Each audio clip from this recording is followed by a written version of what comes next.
Welcome to the Success Inspired Podcast, a business and personal development podcast to help you accomplish more in life and realize your true potential. And now, here is your host, Vit Muller. Hello, everybody. This is Vit from Success Inspired Podcast again. And today, we've got a big one. We're going to talk about adventure. We're going to talk about storytelling and PR.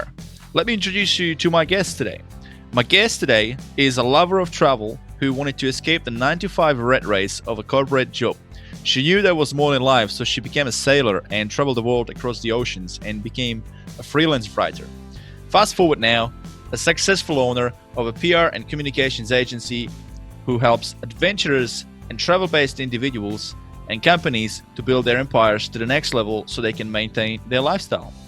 From international press coverage to rapid growth of social followers and impressions, she has the expertise and the necessary relationships in the adventure, sailing, and travel sector to help you build credibility, audience, and take on some sponsorship offers. Please welcome to the show, Erin Carey.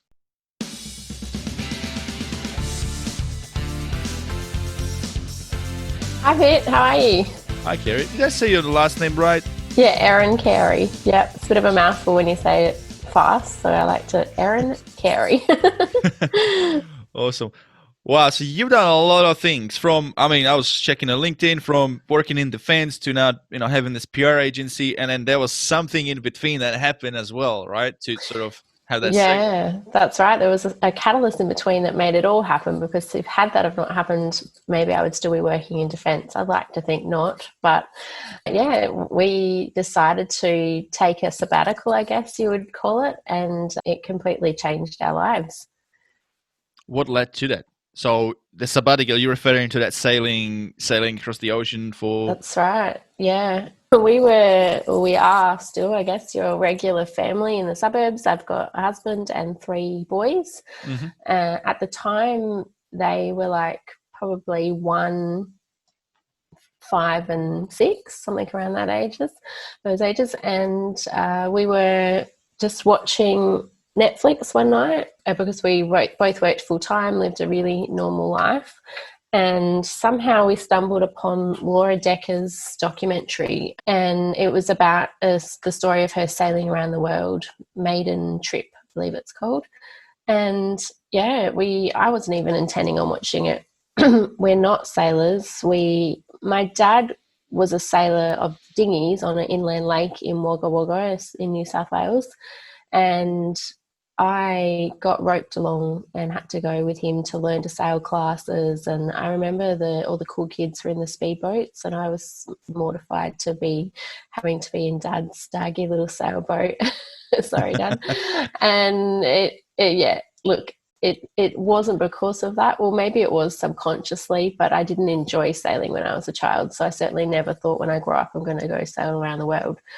And I hadn't sailed for a good probably 30 years when we sat down that night to watch Laura Decker's documentary.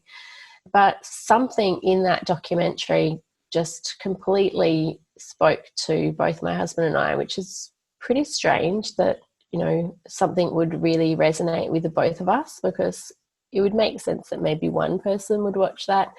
Probably usually the husband that would go, I want to go sail around the world, and the wife would be like, yeah, no thanks. But I just remember the credits rolling. We both kind of turned to each other and just went, wow, let's do it. It was so random. So we moved to the computer and we Googled families sailing around the world, because honestly, we didn't think it was possible. I mean, you can't take little kids on a boat across an ocean, can you? That just sounds crazy. And then we realized that there were plenty of people out there doing it. And then we came across YouTube channels of people that were doing it. I think the first one we found was SV Delos. And after that, we were hooked. I think it was within a couple of weeks that we had said to ourselves, we're doing this. And then we told our families soon after. And then, 2 years and 2 months later, we flew out of Australia on one-way tickets and went and saw our boat for the very first time, and did it. Wow. Now going back to the documentary, what was that one aspect of it that really got your attention? I've always loved travel, so I think just having the freedom to take your home with you. So really, when you think about it, sailing is the best way to travel because you get to see different parts of the world while sleeping in your own bed every night. And the boat really, it's your home. It becomes your home, and it feels the same way as living in a house does. All of your stuff's in there, and it's comfortable, and it's, you know, warm, and it's it's obviously a lot more exciting than living in a house, and can be a lot more challenging as well. But just being able to take your home with you while traveling the world is awesome. And having kids, that was a big kind of draw card. We don't have to drag them around with suitcases and through airports and sleeping in different hotels every night. They slept in their own bed. They were as happy as Larry. As far as they were concerned, that was just normal life, and that's what everyone did. So, yeah, I think it was the travel aspect, but also just there's something so serene, and we still find this when we watch YouTube sailing videos, because that's like a whole huge niche, and there's 1,000 or more of different channels filming themselves and their journeys around the world. But there's something so relaxing about watching them, and the sunsets, and, you know, the water, and quite often they do diving. And yeah, so it was just something. I just remember the mixture of the sunsets and the freedom and the adventure. That's what we were, I think, hooked with. And I can imagine much less distractions of what we have in our regular city lives, right? Yeah, exactly. And look, I would be lying if the thought something was already bubbling inside me, because I was already kind of feeling a bit disillusioned with there's got to be more than this to life. There's got to be, you know, a reason why we're working so hard every day to pay off a mortgage for a house that we really don't spend much time in. And I'm dropping my child off childcare every morning. He's crying for me, and then I don't see him again for like another 9 hours. It just doesn't feel right. And when I saw this and, you know, started researching and realizing that it seems like a crazy dream and unattainable for most people. Once you get the boat, which costs a lot less than a house, once you get that boat, it's about a third of the cost of what it costs to live on land, to live comfortably on a boat and travel the world. What about like maintenance? I've heard like boat has quite high maintenance costs. They do. Look, they break all the time. That's just boats, and that's just normal. But say you live on 150,000 on land, you can probably live on about 50,000 on a boat. Obviously, that's a very rough calculation, but we managed to do it for about 50 to 60,000. We did, because we bought our boat. We do what's called kind of like a refit, and we spent 25,000 on it straight up. So if we didn't take that into consideration, we spent about 55,000 in each year, which sounds like a lot of money, because obviously we weren't working for some of that. So we had to have that saved up. But it's cheaper than living on land. And this is for the boat. Just when you say like spending 55 grand, that was for spending on the boat? That was just life. That was eating. Okay, your living expenses stuff. Living expenses, what it costs to live on the boat. And then that did include maintenance, but it didn't include the initial money that we put into the boat, and then obviously not the boat purchase cost either. Yeah. Now let's go back, because I'm sure a lot of listeners are right now, they're like, okay, well, how does a regular family in Adelaide, you know, saw a documentary, gets inspired to try this lifestyle as well, have never sailed before? Where do you start? How break that journey down a little bit for us? Yeah. So I think for us, we realized that the main obstacle was going to be money. We were like, you can do all of the training and the practicing and learning to sail and everything, but if you don't have enough money to go, then you can't go. So we kind of worked backwards. We figured out, how much do we need to do this trip? So it took a lot of research and a lot of networking and connecting with people, asking questions, I mean, I don't know how many boats I would have looked at online during that time, thousands.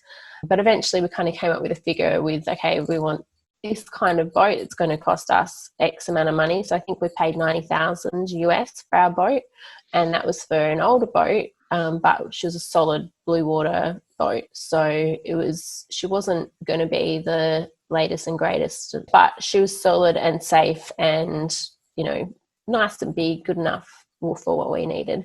Mm-hmm. And then we figured out the amount of spending money that we would need roughly just by asking lots of different people, doing lots of different research. So then once we had this number, it seemed absolutely crazy. We'd never saved anywhere near that amount of money before, but somehow when you have your sights set on this, amazing journey and you're really excited and passionate about something, the universe just kind of conspires to make it work. And so many different opportunities arose during those couple of years, but we just did everything we could. We hosted international uni students in our home. At some stages, we had 2 different university students, international university students living with us, and our children were sleeping in the lounge room. We'd set up like a makeshift bedroom in there. Like we were full on. We made sacrifices that probably plenty of people wouldn't have been willing to do, but we knew that it would be worth it because we were going to experience something that most people wouldn't get to experience, and it totally was worth it, and we would definitely do it again. The big takeaway from this is that when you really want to achieve something, you have to make those sacrifices, but then it's possible and you've made it happen. Like you said, initially you looked at that number and it was like, wow, that's a lot of money. I don't think you can do it, but you did it.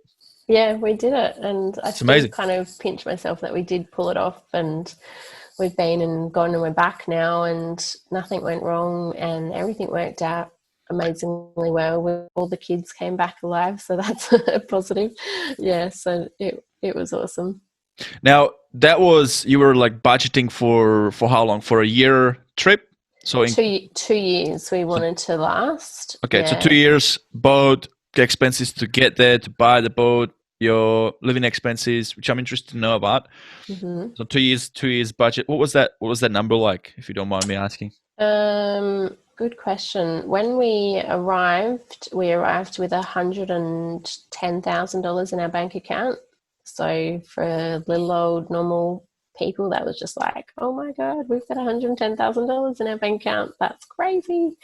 But we're also really sensible. We weren't going and spending and buying everything. We're always on a budget, because we knew that the amount we saved was not going to be for a luxurious lifestyle. It was going to be for a pretty modest, maybe eating out for burgers or, chicken and chips every couple of weeks, hiring a car once every blue moon type thing. It was not a going on tours every week or anything like that. It was basically, and it wasn't a holiday, it was an experience to live a different lifestyle in different locations. So it's also an important tip, is the kind of lifestyle that you live on land is probably going to be what you will live on the boat, because you can't fool yourself to think that if you live comfortably on land with going out for dinner every week and buying all the latest and greatest tech and everything, that you're going to move to a boat and not want to do that. And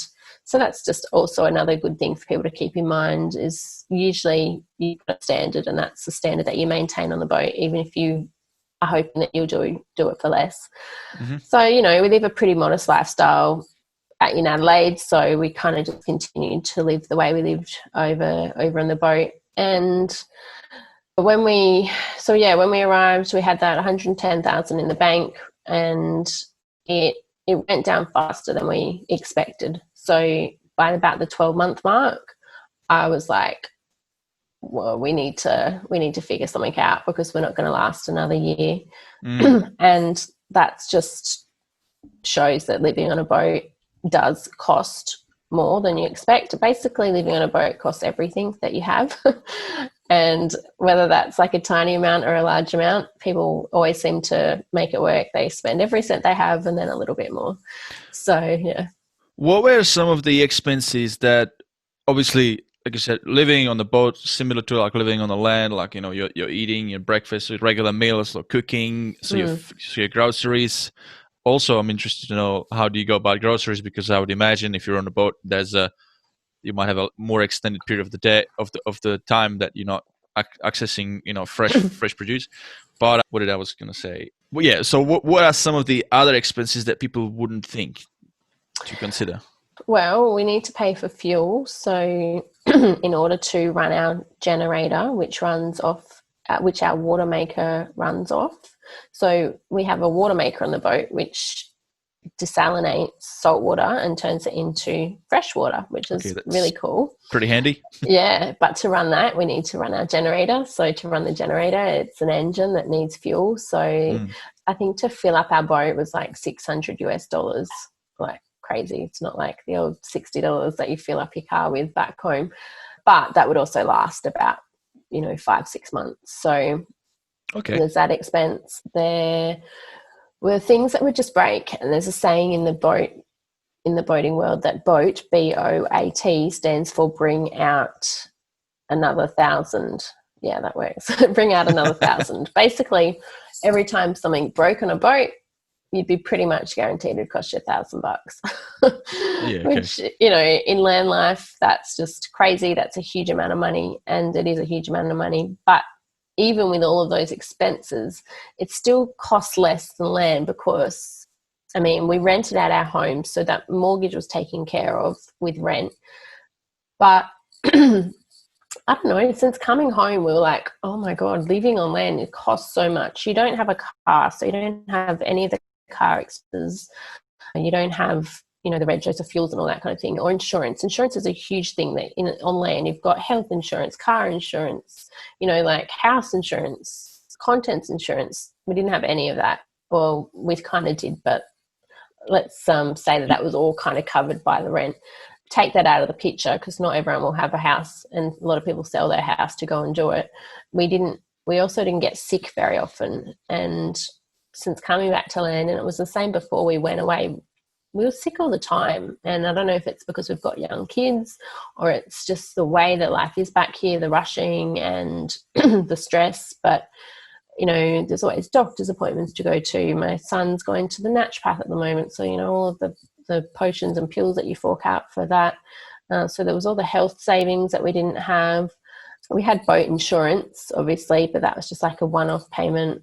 So there's just, it just seemed like life was simpler in lots of ways, including financially. And even though, bring out another 1,000 every time something broke, you were just like, oh my God, it still ended up costing less than living back on land.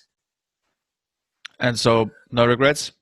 No regrets at all, because it made us feel like we were really alive. And one thing we've noticed, and that we're lucky in that we've been able to really enjoy the time away. And now we've come back not knowing what we're doing. We still own our boat, but because of coronavirus, it's on the other side of the world and we can't get to her. We were intending on coming back anyway to restock the kitty and to see our family and friends and to have a bit of a break. Living on a boat is hard, and it's quite normal to, after, a couple of years, feel like you need a bit of a break. So we came back to land life with the intention of staying here for 6 months. And now we can't get back to our boat. So we we had the initial kind of time on land where we're all like, we don't miss the boat at all. Kids are like, we hate the boat. We don't want to go back to the boat. And my husband, like, we've got a shed and everything. So he's just been loving being outside and being in his shed and having space. Because as you imagine, a manly man who loves his tools, who literally had like a locker, the size of a 5-year-old to put all his stuff in, that was hard for him. But we've also now been here for about 10 months, and the initial kind of honeymoon period of being back home has worn off, and all 5 of us desperately missing boat life. And we're going to go back for sure. We've just got to figure out how. Now, sailing across the ocean, in my head, I see those, crazy, scary movies with, huge waves and massive storms and, people barely making it, or capsizing.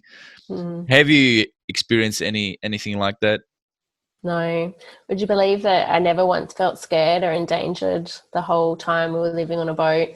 And so with weather these days, there's so many tools that sailors can use that really takes a lot of the danger out of sailing. Obviously, I preface that with the fact that we're very sensible and risk averse, and to other people, we might seem like we take risks, but everything's very calculated. My husband's a safety inspector, so we're not reckless, and we did a lot of research and preparation before we crossed the ocean.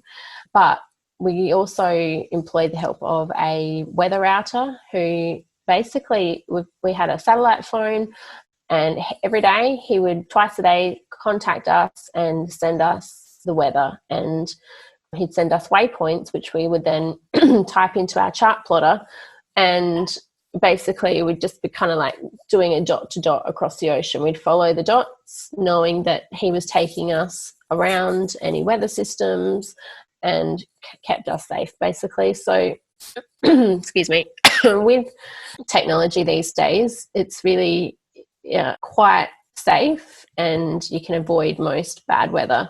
So, and I think people think that sailing, like once you get to the middle of the ocean, it's going to be different to being on the edge of the ocean, or but it's the same. I remember thinking, because we had really good weather, and that's another thing you do. You go in the right season, so you can't just sail across the Atlantic Ocean.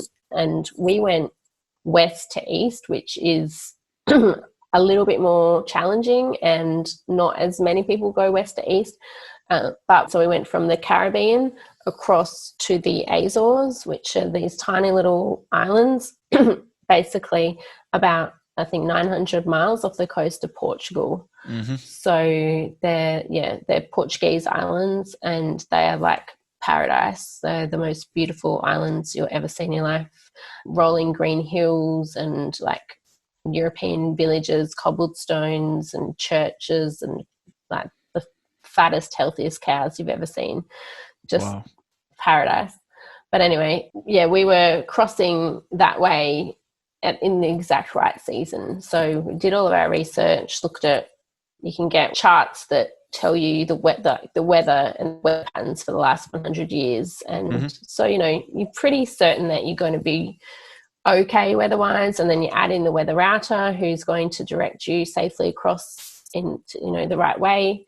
Combined with those things, I remember thinking that looking out and going, I could be literally on a lake right now. The ocean was flat and calm, and sun was shining, and there's no land anywhere in sight. We were probably in the middle of the Atlantic Ocean and hundreds and hundreds of miles from land either side, but you wouldn't have known it. So it's strange. There were, towards the end of the passage, we had a few hairy kind of days where the wind built up. We had a few squalls, and there was a low pressure system coming towards us. I remember getting a text one morning from our weather router saying, we need to get you into Horta now.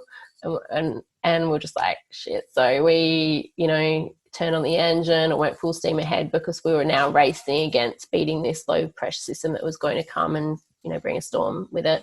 And the seas grew to about 3 meters, but they're not, in this instance, they weren't breaking waves, and it's not like you really feel, or you do feel it, but your boat kind of rises up and then it rides on the top of the wave, and then it kind of goes back down. So you might be you're rising like 3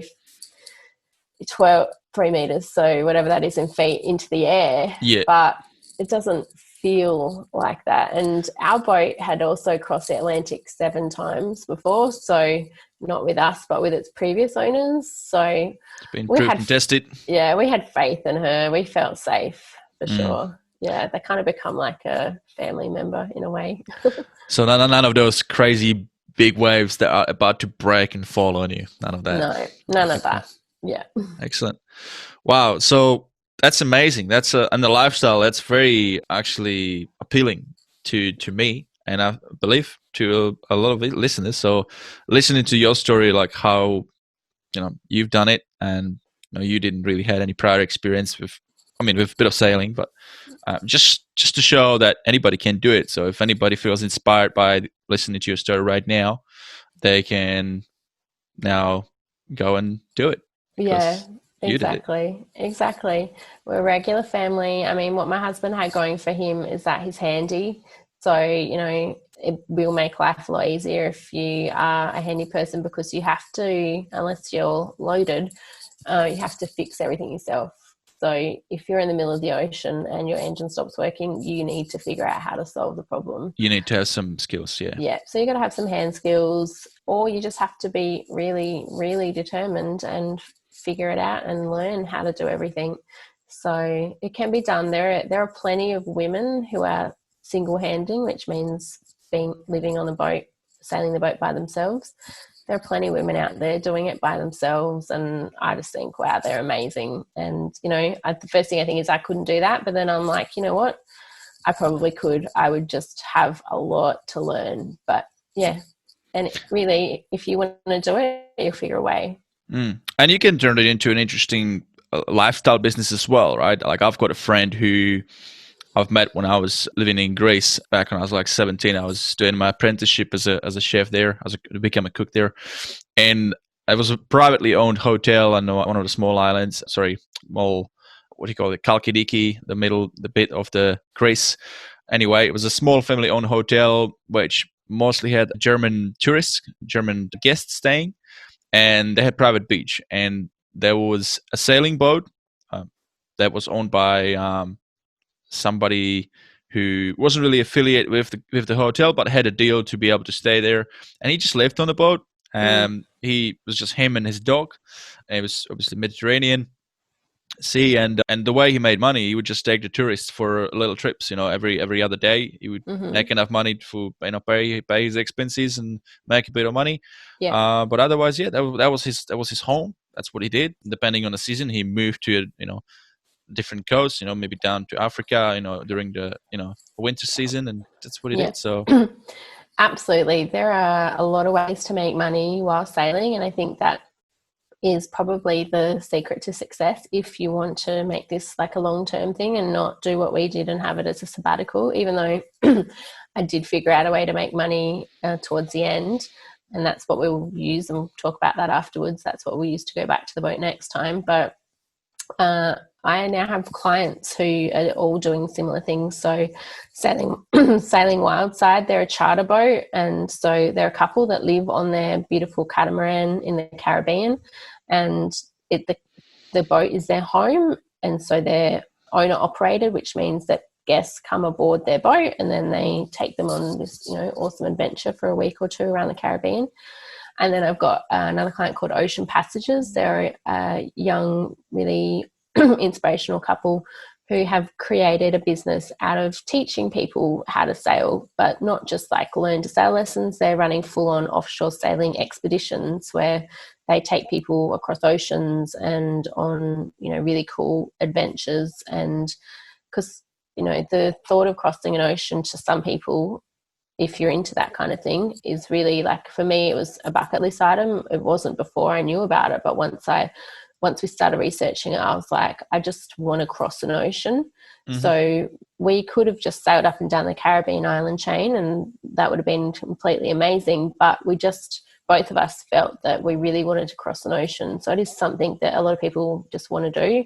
Quite often professionals who have been really successful in their professional career want to test themselves in, because it takes quite a lot of mental ability, I guess, or whatever, to cross an ocean. Whilst it takes skill, it's also, you're dealing with up to 20 days of not stepping foot on land, not leaving the boat. It's quite challenging. So yeah, Nathan and Vivian of Ocean Passages have figured out a way to make money by teaching these offshore passages, and also by delivering people's boats. That's another thing that you can do, is get your captain's license and deliver people's boats around the world. And that way you're living on the water, you're getting paid to go sailing So yeah, there definitely are some pretty cool things out there, especially for, you know, people that haven't yet had children. If you just want to have an adventure while you're young, some cool things you can do. An interesting one would be, who do you pay the taxes to? Because if you're like on the ocean, Yeah, I pay everything back to Australia. So you just make the commitment to one country. Is that how it works? yeah, pretty much. I But think wherever your legally, would you citizenship have to? is, I think so. I Based on think I do based on have to. citizenship. Yeah, yeah. Okay, interesting. But, you know, don't quote me on that. I'm definitely not an accountant. But yeah, that's what I've been doing. So fast forward, based on this experience and based on the fact that you kind of wanted to escape that 9 to 5 job that you had with defense, which we didn't really talk about, but I know that you've then looked at how can you continue, I guess, living this lifestyle, right? So let's talk about your business right now. So you've launched RoamGeneration a couple of years back. How's that been going? It's great. Honestly, I never thought that I would find a job that I would say that I loved. I just didn't believe that that was true. The people that said they loved their jobs, I didn't believe them, because I couldn't see how you could love a job. What did you do there? What was that job that you did at Defense? So I was a security advisor. Basically, I would interview potential candidates that were going to be working in defence or being contracted to defence, and I would assess whether or not they were honest and reliable and trustworthy, and whether or not we could trust them to give them classified information, basically. So I learned a lot about communication and being able to get to the crux of a story and to know when people are lying, withholding information.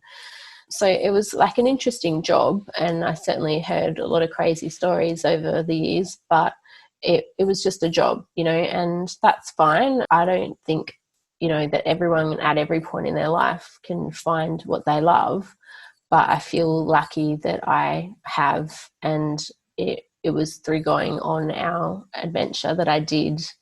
And it seems like really cliche, but it was life-changing, because how it all started was that, I think I mentioned before we left, we were watching these YouTube channels, and SV Delos was our favourite channel, and they were like two brothers and their partners sailing around the world, and they would, you know, have different crew members on, and they'd just get into adventures everywhere they went, and we were hooked. It was like every night we just binge watch, and we watched all of their videos. They have like 400 or more videos. And so when we arrived in the Caribbean, it just happened, out of the whole world, SV Delos were also in Grenada, the same island that we were on. And, you know, that's a huge coincidence in itself.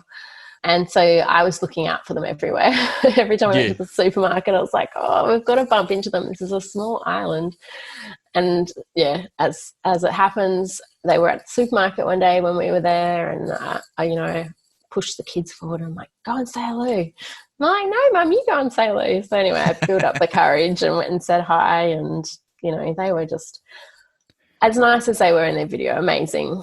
Brady gave me his phone number and said, you know, let's catch up and come over to our boat if you need anything. Rah, they were really nice. And so we kind of became, you know, acquaintances, I suppose. In the sailing community, everyone is amazing. And I know that sounds hard to believe, but it's, for some reason, put people on a boat out there together, and it's nothing like living on land. And that's another thing I've really noticed back here, is the lack of connection, and everyone is so busy, and you're all just, you know, I'm the same back here. It's hard to be involved in other people's lives because your own life is so busy and complicated, and you've got so much to do. You just really have to look out for yourself back here. Whereas on a boat, it's so social, and everyone is just so lovely and friendly, and, you know, you don't have to plan a catch-up months in advance. You might have a catch-up that night, and you've literally just met them that day, and you're like best friends straight away. It's really weird. It's like this weird kind of Twilight Zone. Anyway, so we became friends with Delos, and as they sailed up the island chain, we were also sailing up the island chain. So we kept bumping into them.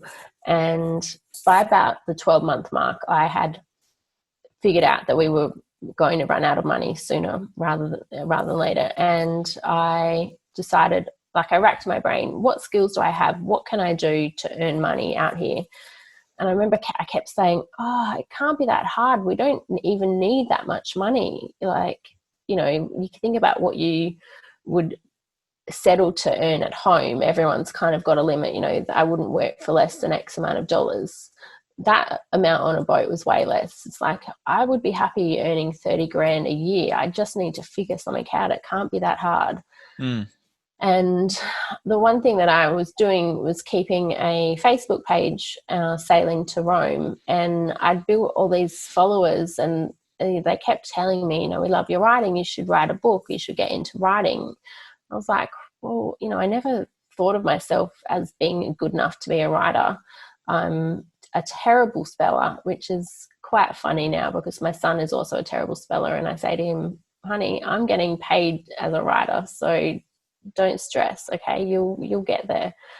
So I started writing, and the thing that I really loved writing about was sharing the stories of the amazing people we were meeting along the way, because there really were so many amazing people. It almost felt like every boat that you met, their story was just amazing. And I guess because to get there, it's hard, and if you've made it out there, you usually have a story. And I got assigned a story to go and interview SV Delos for one of the Caribbean newspapers that I was writing for, a Caribbean magazine called the Caribbean Compass. And so I got to go aboard their boat and, you know, sit down with them for a few hours. And it was like meeting movie stars. And I know that sounds weird, but we weren't into movie stars or anything. So they were kind of like our idols. And to meet them, it was, I took my husband along. I'm like, just come and take notes or something. You've got to come with me.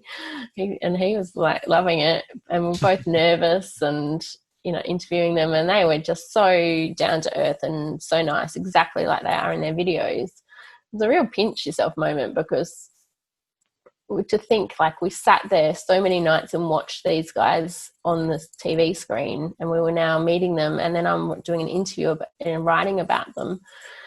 And then I did a couple more articles also that involved them. So it involved me having to, you know, email back and forth and chat and get photos from them. And we kind of developed a relationship. And I guess they saw that, I don't know, they saw something in me, and they asked if I would do some work for them, because the one thing that I had noticed through writing these articles and interviewing different YouTube channels was how busy they were, and completely overwhelmed with not only filming but editing, which can literally take 50 hours a week. And that's just to put together 1.5 hour video and then add in social media and, you know, marketing and everything else on top of that. It's a lot of work. And they were also meant to be enjoying themselves out there, because if they're not, what have they got to really film and show the world? So they asked me to do a bit of work for them. And I remember getting the email and just like reading it out to my husband and thinking, is this real? Like, oh my God, this is a dream come true. It's so weird now because, you know, I've worked with them for over a year now, but yeah, it really was a dream come true that they would ask me to help them. These are like my idols. And so it just went from there. And then what kind of started out as writing became me trying to pitch their articles to other magazines, which then turned into me doing PR, and I got more clients, and I've done all of the work and the research and, you know, the courses, and got a really awesome coach. And now I've got my own PR agency, and they're like my niche and still my biggest clients, but I've got plenty of others now as well who are not only just YouTubers, but also authors and charter boat companies and the sailing expedition companies and adventurers, people that basically, if you're living an inspirational lifestyle, or you've got a product that enables an inspirational lifestyle, so like a sailing brand or a marine brand or a marine expert or a mission-driven organization, so something that's inspirational, I would love to work with those kind of people, because I feel like I was inspired to live life differently because of things, people like that. And I want to help other people to not only share their story, but inspire others so that they can see that there are different ways to living, and that, we don't need to all just do the 9 to 5, even though that's what everyone else is doing. And it seems really scary to leave that. There is a lot of opportunities out there if you are game enough to do that. So I just want to share those stories around. I love it. I love it. And the key takeaway from everything that you said today is that, like you said, if anybody feels inspired in doing this but might feel a bit scared or that sort of stuff, you don't have to be, because I guess listening to your story, you've kind of done it in a safe way as well. You didn't just decide to quit your job and then just sort of trying to make it happen. You've carefully planned it. You've figured out how much money you need to save. You worked hard. You made it happen so that you could save that money. So I think anybody that's working that 9 to 5 job and has that income, it's just a matter of putting a little bit of money aside every single week towards your dream job. Now, what I also like about this is that you've then not only made it happen together with your family and had that great experience of sailing and fell in love with it, but then it sort of pulled you even further into, making money out of this lifestyle so that you can continue doing this lifestyle. It wasn't like sailing ended and now you have to go back to your 9 to 5. No, you've actually, it's like, I don't know if it's the universe, but like you said, those opportunities started coming, and naturally, you just naturally started, okay, how can I make money? You didn't really had a plan of becoming a writer, right? You just wanted to figure out a way to continue. So what I'm trying to say, the point I'm trying to get across is sometimes when you really want to make something happen, you will find a way. You will. You lean into your passion and step out of your comfort zone, because that's where the good stuff happens. And I remember when I started up my Facebook page, excuse me, my husband, he was like, I don't know if I'm really comfortable with this. And he's like, look, you go for it. I don't really want anything to do with it. I'm like, that's fine. He's just he wasn't into Facebook at the time, still not overly. And he's, not a sharer. And I wasn't really either. I wasn't someone that would post about my life regularly on Facebook, but I said to him, I just have a feeling that this is like something I should do. And I don't know, I'm pretty intuitive, and I trust my gut feeling, and I think that that's really important to do. But I just had a feeling that starting the Facebook page, which would then lead to writing, which then led to me doing PR, would be the right thing to do. The same way that I just had a feeling that, going on the trip would be the right thing to do. And now, now that we're back, we have a similar feeling in that it's, when we first got back here, it was quite hard, because you're almost like you're living a double life. We've got one foot in the boat life and one foot on land life, and we're trying to fit back in with our friends in land life and our family and doing all of the regular things back here. But our hearts like tugging us and saying we want to be back on the boat. But you can't really express that to people, because then it's almost judging the way they're living, and we certainly don't want to judge other people's way of life, because if everything, like whatever's right for you, it's like everyone's different. And for us, we kind of were at crossroads, because my son will be going to high school the year after next, and we started kind of doing school tours and booking him into a school, and kind of really questioning ourselves and going, maybe we're doing our kids a disservice taking them away from these high schools. Like, I don't know if you've been to a high school lately, but they're crazy. They're so much more advanced than when we went to school. And one of the schools we toured was, having a lesson using virtual reality goggles, and their tech room has just got the most high-tech equipment. It's like a full-on workshop. And we were just like, we can't compete with this. We can't offer our kids education as good as this. And that was more back at the start of being back in Adelaide. And as time kind of went on, we just started feeling like it just doesn't feel right for us. And so that's when we made the decision that we are going to go back to our boat, and whatever happens, happens. We're not going to say how long we're going for, because we honestly don't know. We'll go for as long as it's fun, and as long as we feel like it's the right thing to do. But yeah, it all comes down to that feeling of I just feel like we are going to do the right thing by our kids by going back. It's a risk, and a lot of people will think that we're not, and people have different opinions. But I think that giving them that experience will make them out to be awesome people that will hopefully dream big. And yeah, they might not have got the private school education, but hopefully we're going to give them something else. So you kind of just have to do what's right for you. And if you feel like something is going to work out, then it probably will. Combine that with a lot of research, because we're not, like I said before, we do a lot of research and we put a lot of effort and thought into things. We're not spur of the moment people, even though sometimes we wish we were. Sometimes it annoys us and goes, oh, I wish we'd just sell our house, without thinking about it. But we keep reminding ourselves, look, we've got this far by doing everything calculated and sensible, and we'll just keep doing what we are. That's not to say that we're not going to sell our house. We're certainly considering that at the moment. And I know that people would be like, well, that's crazy. Why would you sell your house? That's, such a good investment. But the way that we kind of reason it is that if we were to sell our house, it's not because we think that it's going to make us less financially secure. We actually think by freeing ourselves of our house, it'll open up other opportunities, and maybe we'll be able to invest in, we've always joked about, a castle in France or a Airbnb in Greece, or run a hotel. We certainly don't have that much money. We are very average and have a very average amount of money in our house, but different opportunities arise, and we know that by going out on the boat and being free, we will come across something. And I know that my business is going to be successful because I love it and I'm passionate about it. And combined with that, I'm hoping that we will do better than if we had have kept our house.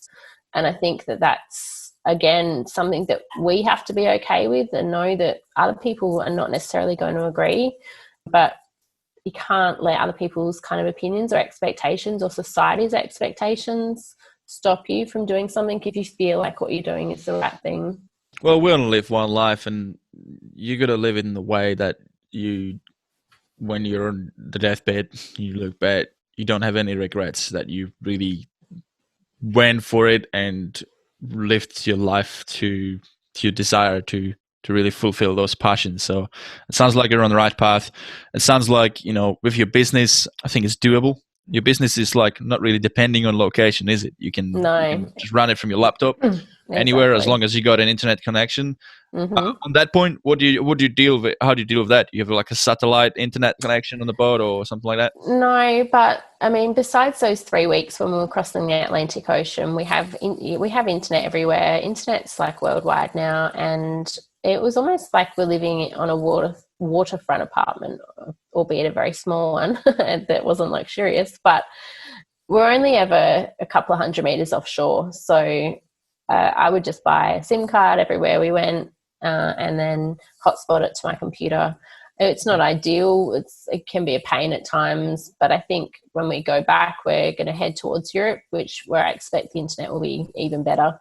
So we will, you make it work. There's usually internet everywhere. And then quite often I would go to cafes and work, and there would obviously be Wi-Fi everywhere. So internet wasn't really a problem, and I think it's only going to keep improving. Yeah.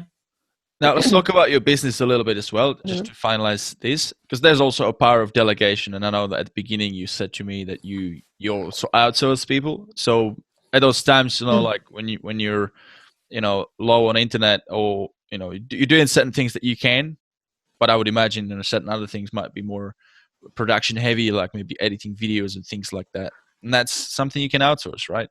Yeah, exactly. So I have a person that I use to edit our videos. I've got a virtual assistant.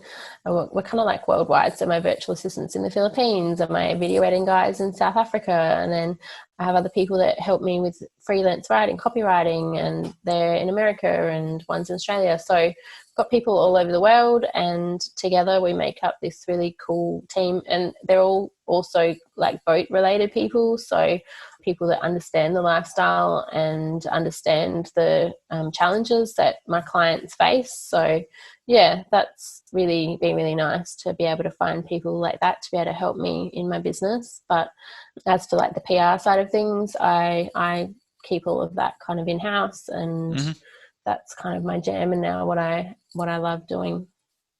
Now, for somebody interested in getting in touch with you to get in some PR, what can they expect when it comes to like ROI, like return on investment, on having some sort of a campaign being done, maybe getting into a newspaper or media? Yeah. So I know that's a really hard thing with public relations. A lot of people actually don't even understand what public relations is. So briefly, it's what other people say about you. So advertising is what you say about yourself. Obviously, you write the ad, or you talk about what you want to be in an ad, and you place it in the magazines that you want it to be in, and you pay, you know up front what it's going to cost, usually thousands of dollars. Whereas public relations is what other people say about you. So I pitch your story to various magazines and newspapers and podcasts, and even influencers these days, like they're part of a public relations campaign now as well.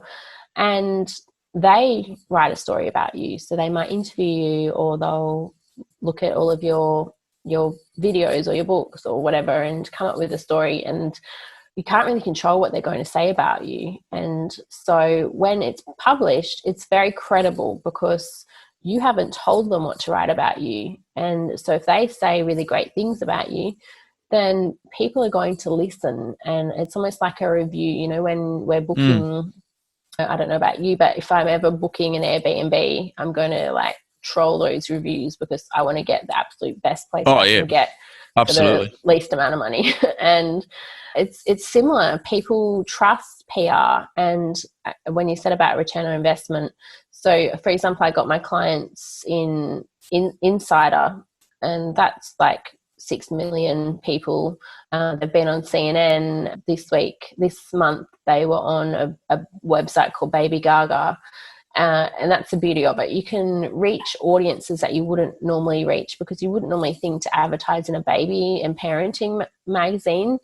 But my clients, for example, have a baby on board. And so I was able to use that angle to get a story about living on a boat with a baby in a parenting magazine, which also reaches 6 million people a month. So an ad, if you were to get an ad on Insider or on a website that reaches that many people, you would be looking at, it's crazy, but probably around $500,000 for a one-page ad. Whereas they're getting this story, a feature story, which often goes over a couple of pages, written about them with photos and links to their website and their YouTube channel, and they're getting that for the price of my retainer, which is a lot less than $500,000. So it's an affordable way of advertising in a way, and it's more credible and more trustworthy, and it's a great way to reach a lot more people and to reach new audiences. So then you can build your followers, you can build your credibility in your niche, your authority in your niche. You become like a trusted expert and people listen to you. And one thing that we can't be measured on is revenue, and that's standard in PR, but it's usually a positive side effect of, your revenue is going to increase if more people know about you and your product. And so, yeah, there's lots of benefits to PR. I know, I hope I don't get this wrong, but I think it was Bill Gates said that if he had $2 left, only $2, he would spend $1 of it on PR, because it's just so important to get people to talk about you and know of you, and to build that trust. And like you said, Erin, some small business owners might, certainly from my experience, might think that it's not like I said, something that you can't really put a return on. And so sometimes they're really hard to pitch this idea to, and it almost seems like sometimes like small mindset to think about PR as something that they should be doing, because there's not enough return. They would rather spend a Facebook ad because they can clearly see how many leads they got. But but the value is in the exposure that PR can give you. And yeah, absolutely. It's a branding exercise too. If you got a personal brand or your company brand, you're strengthening the position of that brand and awareness in marketplace. So absolutely, yeah. And I do a monthly wrap up. So at the end of each month, I'll send a report to my clients to let them know, how many impressions we had that month, how many people we reached. And I think yesterday I did my monthly wrap up for one of my clients, and the impressions were ridiculous. It was like 159 million or something crazy, because I'd got them in two of the they were on Yahoo Life. And if you look at Yahoo Life, it's like 159 million people. I don't know if that's true or not, but that's what it said. I've got a database that tells me how many people each publication reaches each month. And I mean, I know that it's a huge one, so quite likely it is true. And then combine that with the Baby Gaga one that I had, and then I got them on a few podcasts and a couple of smaller newspaper articles. It was like over 160 million people that they had reached that month. I mean, tell me, how many Facebook ads would you have to do to reach that many people? So yeah, it's an exciting way, especially when you are a client of mine, waiting for that phone call or that email that I'll send saying, hey, we got you on this magazine. And I know that, my clients get really excited and waiting for their article to come out, and seeing yourself in a newspaper or on a magazine or on a really reputable website.